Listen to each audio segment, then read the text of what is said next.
On est en train d'étudier des méthodes pour utiliser de nouveaux matériaux dans les matériaux de construction, puisque la construction au Suriname est extrêmement chère, surtout si on veut construire de façon conventionnelle. Donc, on essaie de trouver des méthodes alternatives moins coûteuses et de développer donc des produits qui existent déjà dans notre propre pays, des produits qui peuvent pousser dans notre pays, qu'on peut fabriquer dans notre pays de nouveau.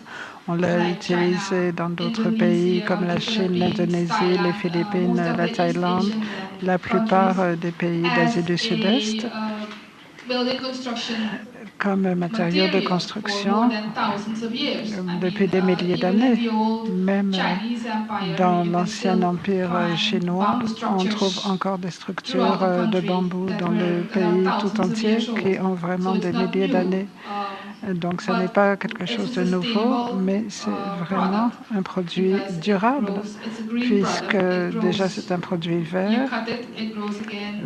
Lorsqu'on le coupe, il repousse, il peut continuer à pousser pendant au moins 60 ans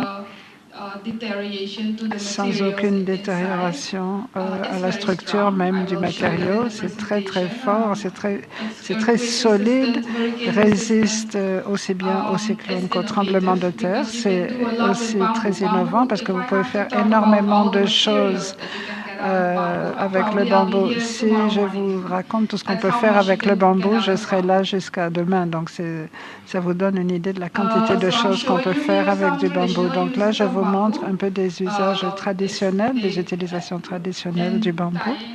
On voit ici toutes les applications modernes du bambou dans la construction. Donc, ils sont vraiment produites en usine. Il y a même un toit ici en bambou. Vous voyez ici qui ressemble à de la tôle, là. Ça peut être utilisé donc sur les toitures, sur les bâtiments. Il y a 400 ou 500 sortes de bambous différents dans le monde. Et dans ces 400 ou 500 types, il y en a 62 qu'on peut utiliser aux fins de construction, dans le monde de la construction. Ici, dans la Caraïbe et en Amérique du Sud, nous avons le bambou guadua, c'est l'un des plus célèbres, donc qui est utilisé dans la construction parce qu'il est très résistant, il pousse très haut et très vite. En Colombie et en Costa Rica, ils ont déjà développé dans les universités en Colombie et au Costa Rica, il y a un programme, vous pouvez faire une maîtrise dans la construction en bambou dans le département d'architecture tropicale. Comme je l'ai dit, le bambou peut payer dans des pays comme le Suriname, le Venezuela, la Colombie. C'est un génie tropical. Il pousse très, très vite. En 3 ou 4 ans, vous avez une plante adulte, un plant adulte que vous pouvez commencer à utiliser. On fait beaucoup d'erreurs dans la Caraïbe. Quand on parle du bambou, on dit « Oh non, mais c'est pas bon pour la construction, on ne peut pas l'utiliser pour la construction ». C'est tout simplement qu'il faut le récolter à une période particulière. Généralement, il faut faire une étude. Et je m'en suis rendu compte avec mes collègues au département d'agriculture, c'est qu'il y a un moment spécifique pour couper le bambou. La plupart des bambous qui poussent dans la nature n'est pas adapté, généralement parce qu'il est trop vieux. Et lorsque le bambou est très vieux, il va être soit trop mou, soit trop dur. Mais le bambou, si on le récolte au bon moment, si vous le plantez lorsqu'il a atteint 3 ou 4 ans, c'est le meilleur moment pour le couper, jusqu'à 6 ans. Mais après 6 ans, il est trop vieux et à ce moment-là, vous ne pouvez plus l'utiliser pour la construction. Donc, c'est l'erreur qu'on fait en général.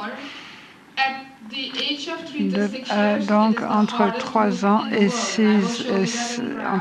6 ans, c'est le bois le plus résistant du monde.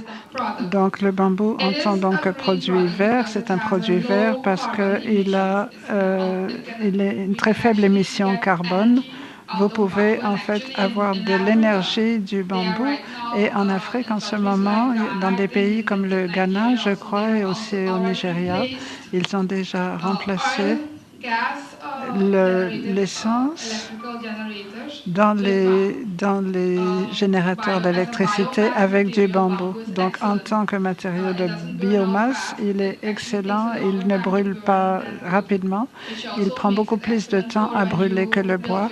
Comme je l'ai dit, c'est une façon durable de remplacer le bois.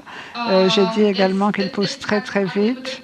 C'est une production illimitée. Une plantation de bambou peut vivre pendant 60 ans. Donc, pendant 60 ans, vous pouvez couper et ça repousse, couper et ça repousse, couper et ça repousse, comme ça, sans arrêt pendant 60 ans. Il n'y a pas d'autre. Je ne connais pas une autre ressource naturelle qui soit aussi versatile. Par exemple, ils expérimentent avec le bambou aux États-Unis. Ils utilisent du charbon de bambou pour faire des pneus de voiture. Ça remplace même le caoutchouc. En Indonésie, ils ont fait des vélos en bambou. Donc, c'est juste pour vous montrer à quel point c'est costaud. Cela apporte donc, comme je viens de l'expliquer, le bambou, c'est une des plantes qui pousse le mieux sur des sols qui sont assez pauvres en nutriments, des sols sablonneux. Vous n'avez même pas besoin de terres agricoles. Donc, ça, c'est très, très intéressant aussi. Alors, ça attrape également le CO2 et le bambou produit 30% de plus d'oxygène que les arbres, 35% de plus d'oxygène que les arbres, parce que les arbres produisent à partir de leurs feuilles, alors que le bambou utilise non seulement ses feuilles, mais également ses tiges pour produire de l'oxygène.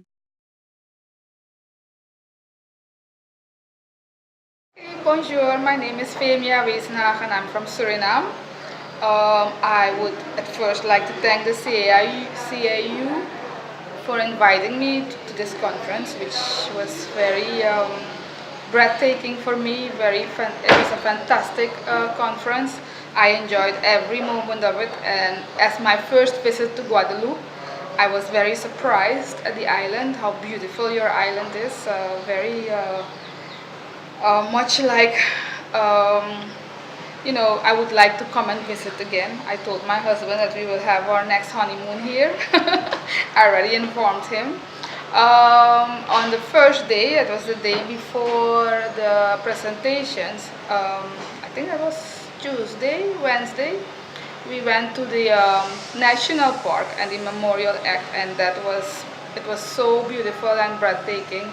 It was nice to see how you all use your sustainable use in material, especially at the National Park, where you used all natural materials in the building, breathtaking architecture, really nice, especially the Memorial Act. I was so surprised to see all the beautiful architecture, very modern, but yet very peaceful. Most modern architects really come over as harsh, but this was it has some warmth in it, especially with the water right there and the landscaping around it. I'm sad I wasn't able to stay to really look at the whole building from the inside. I had to leave early. The presentations, I have so many notes that I still have to go through all the presentations. I was glad I was part of it. This whole organization. I have to thank the translators. It was very good organized.